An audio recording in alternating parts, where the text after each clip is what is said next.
Hello everyone. स्वागत है आपका ज्योग्राफी के इस नए वीडियो में। आज के इस वीडियो में हम लोग सेमेस्टर 4 का जो पेपर है हमारा geography of ecosystem and resource management, उसमें एक क्वेश्चन को डिस्कस करेंगे, concept of ecosystem and it's component, यानी पारिस्थितिकी तंत्र की अवधारणा और उसके घटक, उसको समझेंगे। तो हमारे क्वेश्चन को आंसर करने का फॉर्मेट कुछ ऐसा रहेगा। सबसे पहले हम लोग उसका इंट्रोडक्शन देखेंगे कि पारिस्थितिकी तंत्र होता क्या है, इसके शब्द को किसने दिया और इसकी क्या क्या परिभाषा है। फिर उसके मूल अवधारणा को समझेंगे, उसके घटकों को समझेंगे, उसका मुख्य कार्य क्या होता है और उदाहरण के साथ समझेंगे पारिस्थितिकी तंत्र के उदाहरण, और लास्ट में निष्कर्ष। ठीक है, तो सबसे पहले पारिस्थितिकी तंत्र होता क्या है, इसका परिचय। तो पारिस्थितिकी तंत्र यानी सिंपल लैंग्वेज में समझें तो एक सिस्टम, जैसे इकोसिस्टम होता है, तो एक ऐसा सिस्टम जिसमें लिविंग थिंग्स और नॉन लिविंग थिंग्स आपस में जुड़े होते हैं, वैसे सिस्टम को इकोसिस्टम कहते हैं। और ये एक ऐसा तंत्र होता है जो आत्मनिर्भर होता है, मतलब इसको दूसरे पर निर्भर होने का ज़रूरत नहीं है। बाहर से इसको फोर्स लगा के एक्सटर्नल प्रेशर देने का ज़रूरत नहीं है, ये अपने आप काम करते रहता है। ये एक आत्मनिर्भर और कार्यात्मक इकाई है जहाँ सभी जीवित जीव अपने भौतिक वातावरण के साथ परस्पर क्रिया करते रहते हैं। ठीक है, इस पारिस्थितिकी तंत्र इकोसिस्टम शब्द का सर्वप्रथम 1935 में एजे टेंसले द्वारा प्रयोग किया गया था। और पारिस्थितिकी तंत्र में जो मुख्य कार्य होता है वो होता है ऊर्जा का प्रवाह, एनर्जी का फ्लो होना अलग अलग ट्रॉपिक लेवल्स में, पोषक स्तर में, और पोषण चक्रण, मतलब न्यूट्रिएंट का भी फ्लो होता है। न्यूट्रिएंट का फ्लो जैसे कि प्लांट्स जो हैं वो न्यूट्रिएंट अपना सॉइल से लेते हैं, फिर प्लांट्स को दूसरे ऑर्गेनिज्म खाते हैं, उनको कोई और खाता है, तो इस तरह से न्यूट्रिएंट का भी साइक्लिंग होते रहता है। और इकोसिस्टम जो होता है बहुत छोटा से लेके बहुत बड़ा तक हो सकता है, छोटे से तालाब से लेके बड़ा सा हमारा जैव मंडल, सब पारिस्थितिकी तंत्र में आता है। ठीक है, अब इसकी भूगोलवेताओं के द्वारा क्या परिभाषा दी गई है उसको समझते हैं। तो एजे टेंसले ने कहा था कि पारिस्थितिकी तंत्र एक संपूर्ण प्रणाली है, एक टोटल सिस्टम है जिसमें न केवल जीव शामिल हैं बल्कि भौतिक कारकों का पूरा परिसर भी शामिल है, जिसे हम पर्यावरण कहते हैं। तो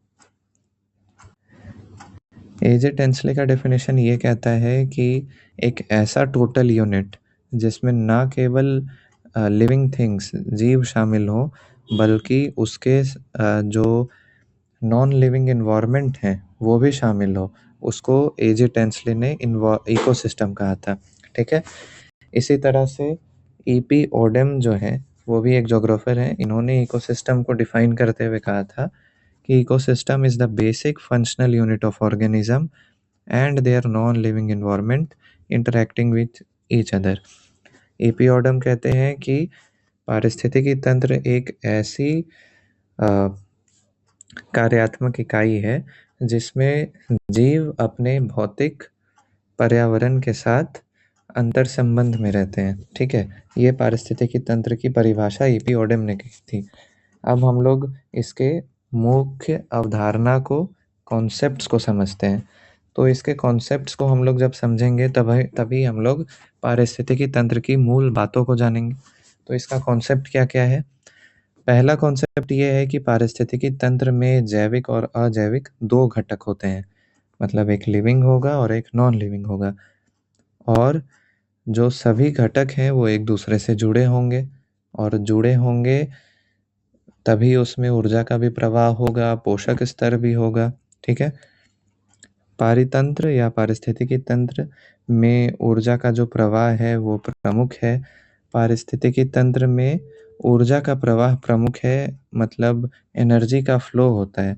हम बताए हैं पहले कि उसमें एनर्जी का फ्लो होता है, ये है एनर्जी का पिरामिड। इकोसिस्टम में एनर्जी का फ्लो कैसे होता है उसको बताते हैं। तो जैसा ये है हमारा सबसे पहला ट्रॉफिक लेवल, इसमें प्रोड्यूसर्स हैं। प्रोड्यूसर का मतलब जो ऑर्गेनिक चीज़ों को कंज्यूम करके अपना फूड बनाते हैं, जैसे कि इनऑर्गेनिक चीज़ों को कंज्यूम करके अपना फूड बनाते हैं, जैसे कि सनलाइट हो गया, मिनरल्स हो गया, वाटर हो गया, इन चीज़ों को। इसको ऑटोट्रॉफ्स भी कहते हैं हम लोग, ठीक है। इसमें एक लॉ काम करता है एनर्जी पिरामिड में, जिसको लिंडमैन का लॉ कहा जाता है, लिंडमैन का लॉ। और ये 10% लॉ इन्होंने दिया था। 10% लॉ ये कहता है कि हर ट्रॉफिक लेवल में जो एनर्जी का ट्रांसफ़र है वो 10% ही होता है। मतलब जैसे प्रोड्यूसर में अगर 1000 केजी जूल एनर्जी है, तो नेक्स्ट में बस उसका 10% जाएगा, उसके बाद उसका 10% जाएगा, और लास्ट में होते होते एनर्जी ख़त्म हो जाता है। ख़त्म नहीं होता है, उसका फॉर्म चेंज हो जाता है, ठीक है। सबसे ऊपर जाके फिर जो डिकम्पोज़र है वो वापस से इसको मिट्टी में मिला देंगे और फिर से ये साइकिल जैसा चलने लग जाएगा, ठीक है। तो ये होता है एनर्जी का फ्लो।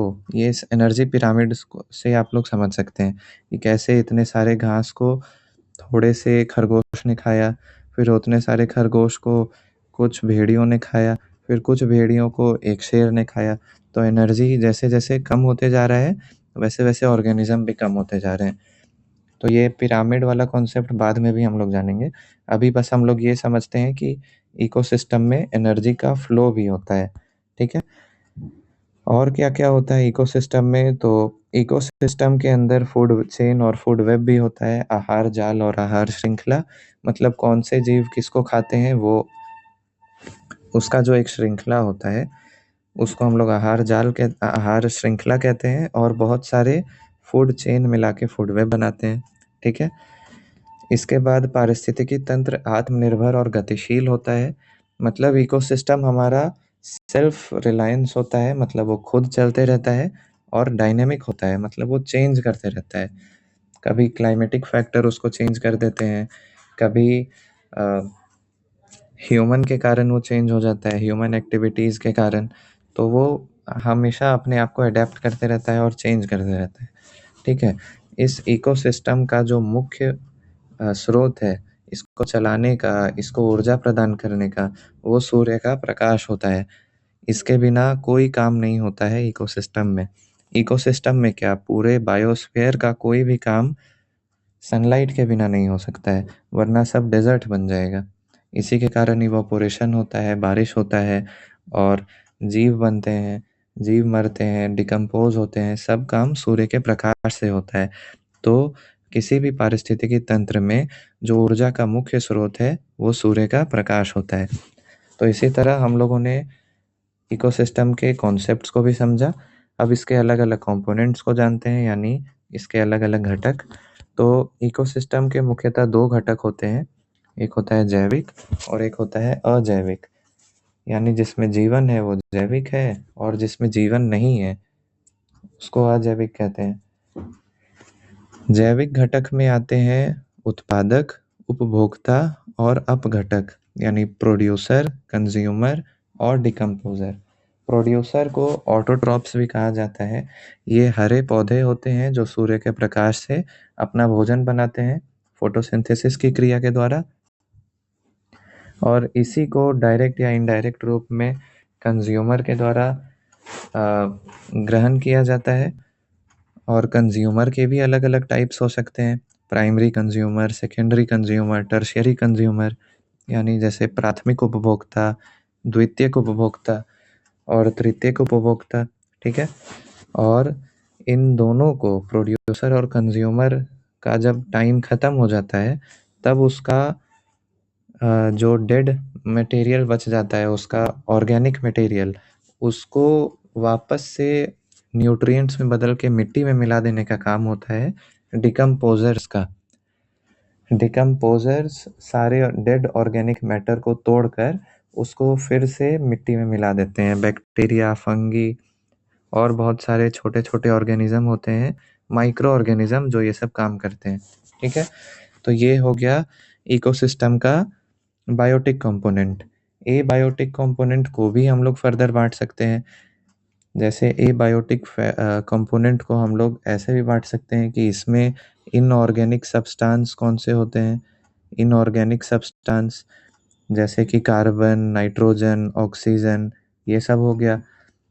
एबायोटिक फैक्टर में हमारा एक ऑर्गेनिक सब्सटेंस भी हो जाएगा, जैसे कि कार्बोहाइड्रेट, प्रोटीन, फैट, ये सब। एबायोटिक में हमारा क्लाइमेटिक फैक्टर भी हो जाएगा, जो कि यहाँ दिया हुआ है: सूर्य का प्रकाश, तापमान, जल, मृदा, हवा, खनिज, ये सब चीज़। ठीक है, तो इन सारे चीज़ों से मिलकर इकोसिस्टम बना होता है, जैविक और अजैविक घटकों से। ठीक है, अब मुख्य कार्य क्या होता है किसी पारिस्थितिकी तंत्र का?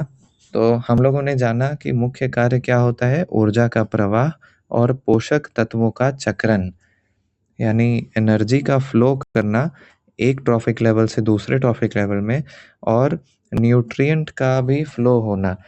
मतलब सॉइल से जो न्यूट्रिएंट लिए हैं वो टॉप डिकम्पोजर तक पहुंचाना और फिर डिकम्पोजर के द्वारा वापस से सॉइल में पहुंचा देना।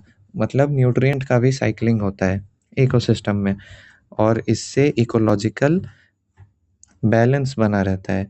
किसी भी इकोसिस्टम का अगर एक भी कंपोनेंट अलग हो गया, मान लीजिए प्रोड्यूसर बहुत सारा ज़्यादा हो गए और उनको खाने वाले प्राइमरी कंज्यूमर ख़त्म हो गए, तो सेकेंडरी कंज्यूमर क्या खाएगा, टर्शियरी क्या खाएगा? तो इसके ऊपर का जितना चीज़ है वो सब खत्म हो जाएगा, और इसके भी ज़्यादा ग्रोथ होने से नुकसान हो जाएगा हमारे इकोसिस्टम को। तो पारिस्थितिकी तंत्र का मुख्य कार्य है ऊर्जा का प्रवाह करना, पोषक तत्वों का चक्रण करना और पर्यावरणीय संतुलन बनाए रखना। ठीक है, अब हम लोग कुछ उदाहरण देखते हैं। पारिस्थितिकी तंत्र का इकोसिस्टम क्या क्या एग्जाम्पल होगा? बहुत सारे इकोसिस्टम होते हैं। पहले ही बताए हैं कि इकोसिस्टम बहुत छोटा से लेके बहुत बड़ा तक हो सकता है। वो तालाब से लेके पूरा का पूरा जैव मंडल हो सकता है। तो जैसे वन वन का अपना अलग पारिस्थितिकी तंत्र होता है, तालाब का अलग होता है, मरुस्थल का अलग होता है। ठीक है, ज्वारीय वन का अलग होगा, उष्णकटिबंधीय वन का अलग होगा। तो सब जगह का अपना पारिस्थितिकी तंत्र होता है। एक उदाहरण लेके मानते हैं, मान लीजिए एक छोटा सा तालाब है, उसका पारितंत्र कैसे काम करता है उसको जानते हैं। तो हम लोगों ने जैसे पारिस्थितिकी तंत्र के अलग अलग घटक पढ़े, उन्हीं घटकों को इधर देखते हैं। तो एक छोटे से तालाब में अजैविक तत्व क्या होगा जो उसको चला रहा होगा? तो पहले तो सूर्य का प्रकाश, जल और पानी में जो मिला हुआ ऑक्सीजन होगा, ये कुछ अजैविक तत्व होंगे। मिनरल्स भी होगा। उसके बाद प्रोड्यूसर में क्या क्या आ जाएगा? तो प्रोड्यूसर में आ जाएगा फाइटोप्लैंक्टन, एल्गी, हाइड्रिला प्लांट्स, और भी छोटे छोटे पेड़ पौधे आ जाएंगे जो पानी के अंदर रहते हैं। उसके बाद कंज्यूमर उपभोक्ता में क्या आ जाएगा? तो अब तालाब है तो कंज्यूमर में छोटे छोटे जीव आ जाएंगे, छोटी मछलियाँ आ जाएंगी जो प्राथमिक उपभोक्ता हो जाएगा, और बड़ी मछलियाँ द्वितीयक उपभोक्ता हो जाएगा। और इनके मर जाने के बाद का काम जो है वो किसका होगा? अब घटक का, जो तालाब में मौजूद होंगे और उसको सड़ा गला के नष्ट कर देंगे और पुनः ह्यूमस के तौर पे तालाब में ही नीचे जाके डिपॉजिट कर देंगे। फिर उस पे से प्लांट उगेगा, फिर ये साइकिल कंटिन्यू होते जाएगा।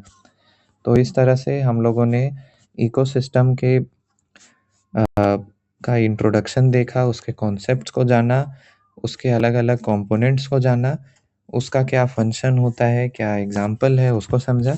अब लास्ट में कंक्लूजन जो है वो आप अपने शब्दों में भी लिख सकते हैं। इसमें आप ऐसा लिख सकते हैं कि पारिस्थितिकी तंत्र जो होता है उसके सभी घटक का अपना महत्व होता है, और किसी एक के खत्म हो जाने से पूरा जो पर्यावरणीय संतुलन है वो बिगड़ सकता है, और उस क्षेत्र में जो जीव जंतु हैं उनका भी सर्वनाश हो सकता है। तो इसलिए पारिस्थितिकी तंत्र का अध्ययन करना, उसको समझना और उसका संरक्षण करना आवश्यक है। तो इस तरह से आप लोग इस आंसर को लिख सकते हैं। Thank you.